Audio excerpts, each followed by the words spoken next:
弦全て張り替えたんですよ。まあ長野県あるあるなんですけど、結露でサビの塊もうサビサビだったんですね。今日のトークテーマなんですけど、扱うピアノはこちら河合の KL801 というピアノですね。見た目がすごく木目がすごく綺麗な感じだな。こちらですね、弦全て張り替えたんですよ。張り替えたんですか？どうして張り替えたんですか？ですね、もともと中古で入ってきて、はい、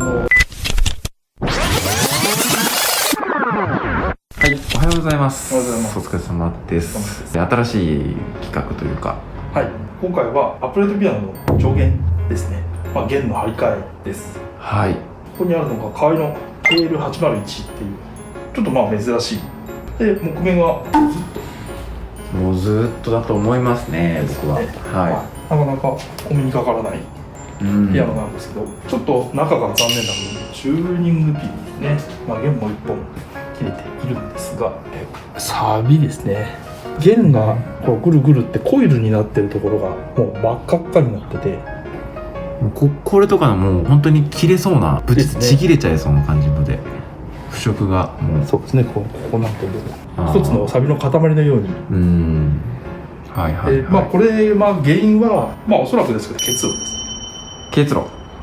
長野あるあるなのか、寒いところあるある、特に古いお家って下手すると長野県の高知の方行くと室内はもう1桁、リビングだったらまだいいんですけど、4畳半とか6畳ぐらいの部屋にピアノがあって、弾く時にファンヒーターでガーッとあっためで、ファンヒーターって石油系のものは結構水を吐くんですね。なので湿気を含んでる湿度も上がるんです。エアコンとかはもう乾燥した空気しか出ないので、それはそれでいけないはいけないんですけど、今回に限ってはそういう狭い部屋に一気にあったかい湿った空気を出してしまうと、窓ガラスにビャーッと水滴がつきますね。あれと全く同じことがピアノの中で起こってしまいます。鉄の方が空気より全然温まりにくいんですね。で窓ガラスとの外外気と一緒みたいな状態になっちゃって、湿気をまとっちゃって、下手するともう水滴がボタボタ垂れるぐらいにまで結露するんですね。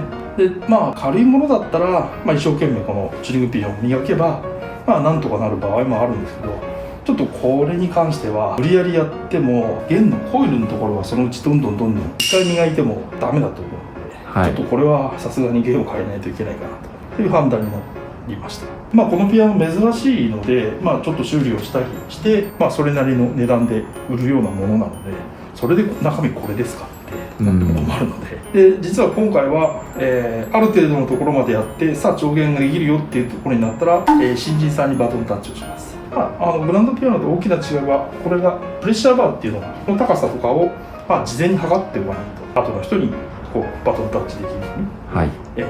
で今回はちょっとこのチューニングピンブッシュもかなり汚いんですね。フレームがあってチューニングピンがあって、間に入ってるドーナツみたいな、これまでサビの影響があってもう真っ黒になってるので、これを変えるので、変えるにあたりこのフレームを下ろさないとすごく取りづらいっていうこともあり、フレームを1回上げて掃除やって戻してっていう作業、それをそこまでやって、さあ調弦できるよっていうところまで、今日一日でやらなくてはいけないというチャ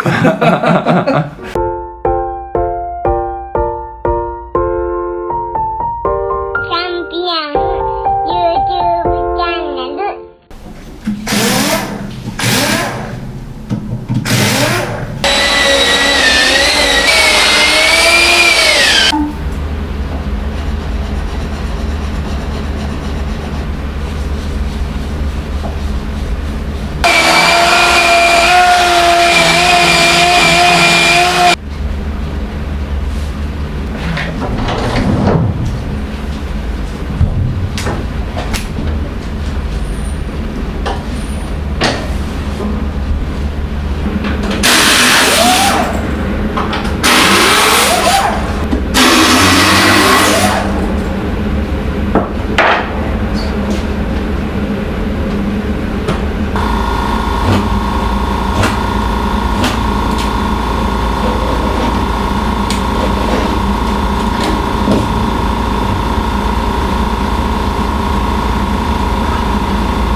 中ですが。はいちょっともう問題というかはい困った困る人らには困っちゃうはいことがありまして、今弦を外してたんですね。ピアノの弦って太さがいろいろなんですね。はいでメーカーによって設計が違ってで低音が太くてだんだん細くなっていくと。でそれをどうやったら分かるんですかと。もし仮にこれ何も考えずにバーンと取っちゃったりしてああなるほど。はいでどの太さをどうやってどこにどの太さなのかってことですね。を貼ればいいのかと、はいはいはなった時に多くのメーカーはこうやって21。い最後にあっちに13って書いてある。じゃあ一番あっち側にこう読んでいくんだなと。はいはいであっちに最後が貼ってあった書いてあったらあっちに読んでいくんだなと。ってことが分かるんですけど、実はこれ1716分の11615分の115あれでその先がよく分からないんですよ。ここが狭いのもあったり、あとこれインクでさっきこれ少し書き足したんですか、鉛筆で薄くなっちゃったりするんですね。これはじゃあ薄くなっちゃったってことですか。そう薄くなって見えなくなっちゃったと。あれははいはいはいでそうなった時にどうしましょう。確かに14と2分の1、はい1413と2分の1この中に3つあるはずなんですけど、はい分からないと。で今取ろうと思ったらあれ番号消えてる。これでバッと取っちゃったら何番がここ貼ってあったかっておおなるほど。分かんなくなっちゃった。マイクロメーターっていう 0.01 ミリまで測れる定規。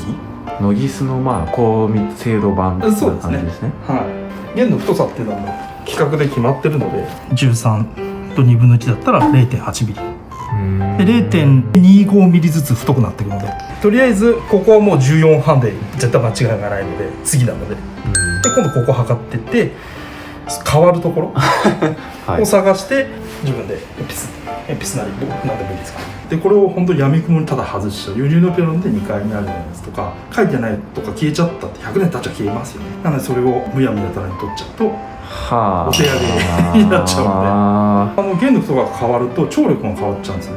張力は全部計算で出してあるので、この太さのものをこの張力で引っ張ってこの音を出すっていうのを全体のでこのフレームもその設計で強度出してあるので、バキなんて言われたら困るので、そういったところも全部影響してくるので、ここは結構要注意。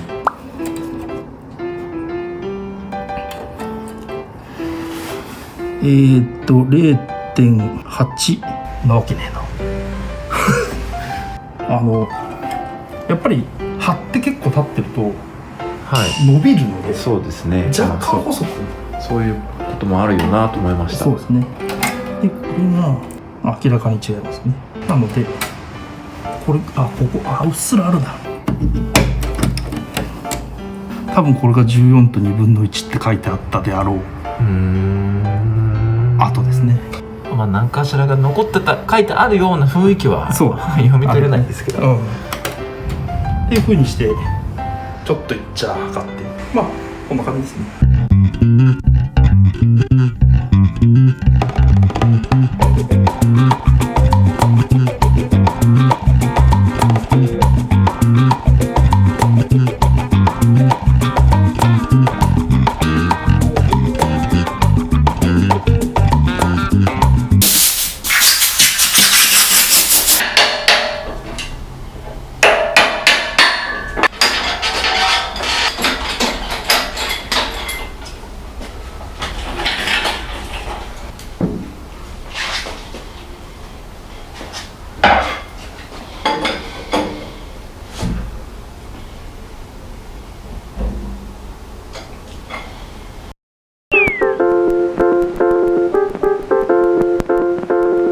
フレームを持ち上げて、このブッシュですね。1個忘れてる1個ぐらいいいか。後で取ります。とにかく汚かったですね。いやこれは汚い。もう雑巾もうフルでバッチっちゃったってボルトですね。メッキになってるところは全部一回磨いて、あとここですね、屈折するところここも、磨いて、あとここも磨いて、あとここの中ももう真っ赤っかだったのであととにかく雑巾でブクブクはい。これでじゃあ弦を張る準備ができたということでしょうか。そうですね。これで新しいブッシュいっぱい種類があるので、厚みに合ったでこのチューニングペン、6.9×64 6.9の太さの64っていうのがもともと入ってたので、でやっぱり抜いたのでどうしても緩くなっちゃうので、0.5ミリ太いやつですね。なるほど。0.1ミリ太いので、その前にこれだけ、プレッシャーバーってこれやつですね。ああ、はいはいはい。その裏側をちょっと。でヤマハの UX とかははい太いんですよね。はいはいはい。太くて溝がアリコータになってるんですけど、まあこれは単純な、そうですね。はなんか過去のいつだかの時にその話をしたような覚えが。い。これは磨いてもらいます。はい。はい。あとこの鍵盤をやんなきゃいけないんですよね。ちょっとこれですね。これは虫に叩かれてはいるので、この鍵盤のクロスはいはいはい。こことここもですね、変えて、これも変えて、このピンも変えます。おそらくこれはどうかな。あんまり食われてなければ、変える必要がなければ変えないですけど、虫は入るわ、ネズミはいたような感じはするわまあでもやれば綺麗になるので、はい。はい、わかりました。はいはい。じゃあ、ひとまずここまでお疲れ様でした。はい、わかりました。